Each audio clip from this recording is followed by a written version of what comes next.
This is our budget kitchen makeover cost breakdown. One of my shorts on YouTube has gone a little bit viral and I've had lots of people in the comments guessing how much this kitchen budget makeover actually cost. I've also had people saying, is it actually a budget or not? So let me dive in to the costs so you can make up your mind for yourself whether it's actually a budget or not. So when I initially called this makeover a budget kitchen makeover, that was in comparison to a brand new kitchen. Okay, and like the kitchen that I would have loved was probably in the region of like 15 to 20 grand. So that's a lot of money. So in comparison, I think this is a budget kitchen makeover, even though some of you don't agree, but it's fine. I totally get where you're coming from, but the stuff that we've done in the kitchen is essential, in my opinion. Okay, so I'm gonna break it down for you. This is the piece that I think most people would want to spend. We've done some extra things. Obviously we bought a 1940s detached bungalow. It needed a lot of work. We still had arctics on the ceiling and things like that. So our budget may be a bit more than what you need to do in your home. So we used Faro and Ball paint on these kitchen cabinets, and a lot of you in the comments have said that this is not a budget option.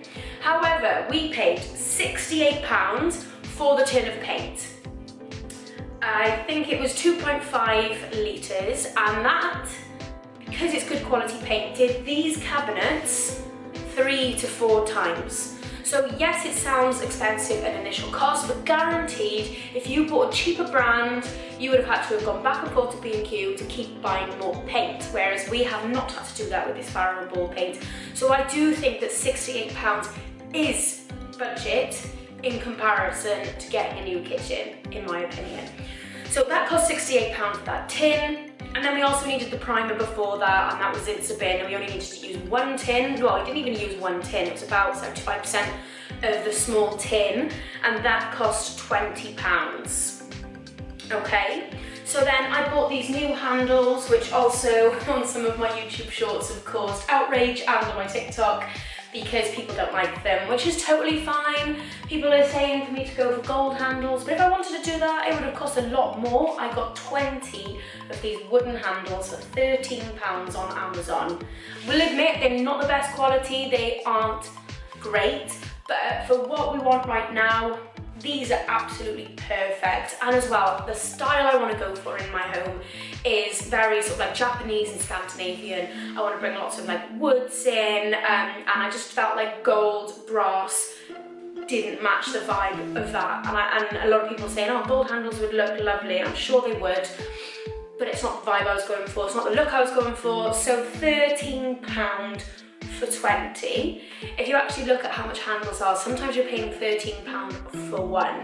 So that would have cost £260. So I think budget, okay, I might have splurged on the paint, but budget handles, and yeah, I will admit they're not the best, but they are doing their job. I do need to seal them, which a lot of people have recommended me to do. I will be doing that, but I just can't be bothered at the moment. Okay, so then we bought these tiles for a different purpose. These were meant to go on the floor in the new bathroom. They didn't arrive on time, so we went out and bought a different floor for the bathroom, which I actually much prefer, so I'm very glad that we did put these on the floor, because they're quite difficult to wash as they are like this, so imagine on a floor, it would just be a nightmare. So we already had the tiles here, so I am going to include them in the cost because we did pay for them and we probably would have bought some anyway, but these were a bit more expensive than what I ever would have put on a backsplash. The amount we bought for the bathroom cost us £220, but I figured out that to just do this wall it would have cost £150, so we do have lots of spare ones, so I'm putting £150 down for the tiles. And then the grout and the adhesive came to around £50. And we've also painted the walls in Lick White 01, or was it 02? 02. And I have been fortunate enough that I work with Lick on a regular basis, and this was gifted to me. But we didn't even use 2.5 litres, so if I had paid for it from Lick, it would have been £38 for a tin. But If you'd gone and bought Johnson's from Asda's, you can get it for £12. So again, it's really affordable, and this space is not massive. But yeah, so all in all, that's what I think most of you who message me asking for costs would want to know. The paint, the handles, the tiles, the grout, the adhesive. I think that's kind of like what you would want to do in your kitchens, because we've gone the extra mile, and I'll discuss what we've had to do further on. But that comes to £301. So if you're thinking about painting your cabinets and changing your tiles, you are looking at around 300 quid to do so. And again, I think it is literally worth its weight in gold, because although there's a lot of people in the comments on my YouTube shorts saying that they prefer the before, I do not prefer the before. I think when you're living in it and you can see how old it was and grubby the cabinets actually were, this couldn't ask for anything better, I really couldn't. Okay, so now I'll move on to the floor. What we did with the floor, we hired a sander, and the colour was very sort of like reddy orangey, which again, I know it's controversial, but I didn't like that, okay? We've got another parquet floor in the other room, and it's oak, and it's a beautiful oak colour, but this was very orange in comparison to the one next door. I don't know if it was pine, and then they put the orangey red colour on top, but I just didn't like it. Even with this fresh sand, it just wasn't what I wanted, okay? And this is my house, and I don't like red or orange. So what I decided to do was hire the sander. So this came to about £150 because we sanded 3 rooms and we've had to do it twice. I have just kind of like split the cost up per room. So the sander cost about 150 quid. I bought a sealer, Rustin's clear coat sealer, which was fab. I did do 3 coats of sealer. I just wanted to make sure that it was really durable. It could take dog pee, dog poo, ketchup, all of it, all the shebang. So I did seal it 3 times, whereas in the bedroom, I didn't want to go for that high sheen look, so I only did it once. So that cost us £30, and I also whitewashed the floor. As I previously mentioned, the floor was very red and orange still. It didn't have like that gorgeous warm oak tones that the one next door has, so that's why we whitewashed it. It was a bit of a DIY fail on my part. We didn't sand it well enough, and I do regret it. I probably would just go back and just leave the floor as it was, because we probably are going to be ripping it all up and changing it when we have our extension. We're not getting rid of the floor. We're hoping to repurpose it, take it up from this side of the house and relay it in the living room. Fingers crossed that we've got enough. I just need to do the calculations. So the floor all came to £200. So currently we're at £501. Okay, and then obviously, as I previously mentioned, this was a 1940s attached bungalow. We had Artex on the ceiling, and it wasn't just Artex, it was cracked. So we needed to be really careful with what we did here. So we hired a plasterer and had the ceiling plastered for £200. I have no idea if that's good value. I have absolutely no idea, because we've had the bathroom plastered as well, the ceiling, and like that they were going to charge us £550 for that. So to me that sounded like a good deal. Let me know in the comments if you think £200 is good to get your ceiling plastered. We thought it was quite efficient. It was all done before 12 noon, so I think, yeah, we were pretty happy with it.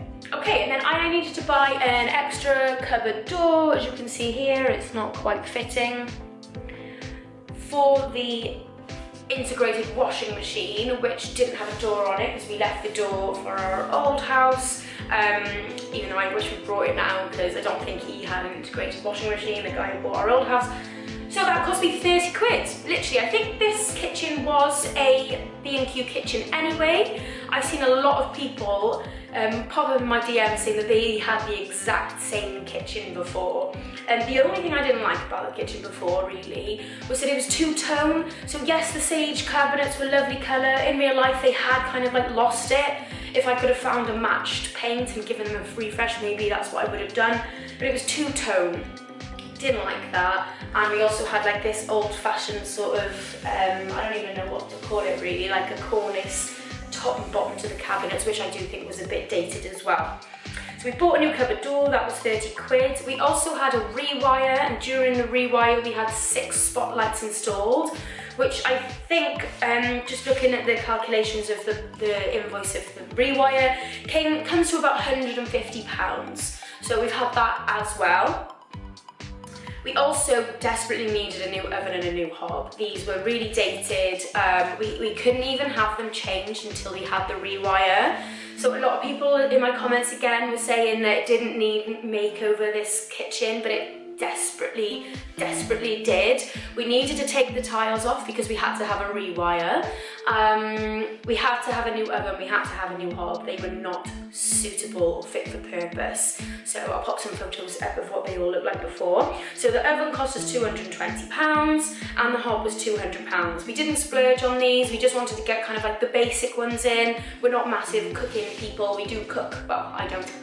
The other half cooks every evening, but we're not like massive foodies in terms of cooking, so just the basics, and we'll probably keep them when we get a new kitchen because there's nothing wrong with them really. Might get a new hob. The only thing we haven't replaced is the extractor fan. We probably won't bother for now. Again, we're not that much of like foodie cooking people, so I think we'll get away with not having an extractor for now. And then I also bought a new tap from China, which was £50, and it doesn't work. So we've only got hot water coming through it. The plumber did everything he could to try and salvage it, but in the end, we just needed to buy a new tap. Probably won't bother now, we'll probably just keep it as it is. You know, we're lucky that we've got, it's a bungalow, so our bathroom is literally next door to this room, so we can get cold water from there in that tap. So that section of things, the plaster, the cupboard door, the spotlights, oven, hob and tap, all came to £850.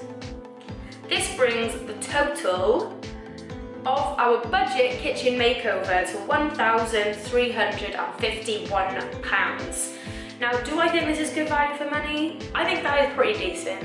If you came in here and saw what it looked like before in real life and what it looks like now, we have done a lot of work. It looks so much better. You know, people are saying, why does everyone need to modernize things? Because you have to. You have to keep up with regs, and you know, we can't have a new oven and hob without a rewire. We can't have a rewire without taking the tiles away because we need to get behind them. So in that process of having the ceiling plastered, having a new boiler, having a rewire, the kitchen did take a toll, and we've got like a couple of different chips in the cupboard doors and stuff, so it did need modernising. The tap was so old and grimy, we needed a new one. So I'm very happy with how it all turns out, and you know, we weren't expecting to be getting a new kitchen as soon as we think we are. Financial situations change. We are very lucky that we should be in a position to be able to get a new kitchen by Christmas. We're hoping like September, October, November is when we're going to have all the work done. So I think for now, for you know, a year and a half worth of kitchen live-in, it's not bad. Plus, you know, we needed the rewire, we needed the ceiling plastered, we needed the hob and the oven, which we're keeping, and yeah, and I hope that one day we could give this kitchen to somebody and repurpose it and they can enjoy it as much as we have already. So yeah, I hope that is kind of like what you were thinking in the terms of the ballpark. I think most of you would be interested in the first half, where it only cost us £300 to do the cupboards and the backsplash. But yeah, let me know in the comments if you thought that that's about how much it would have cost. I would of course add lots of different pictures and things, and yeah, let me know what you think. I know a lot of you prefer the before, but I can't stress enough that it wasn't really livable. It wasn't, and I know I could have kept the sage green, but the two-tone thing was not for me. We had to remove the tiles, and yeah, I think it is a lot more modern and cleaner, and we've probably added a lot of value to it as well. If you like this type of content, then please give me a like or a subscribe. Just lets me know how I'm doing. I've got a lot more content coming up like this, UK renovations. We've got a lot of work to do in the bungalow. We're having the loft done, the extension out the back. So if you're enjoying stuff like that, then please give me a subscribe, and I shall see you in the next video.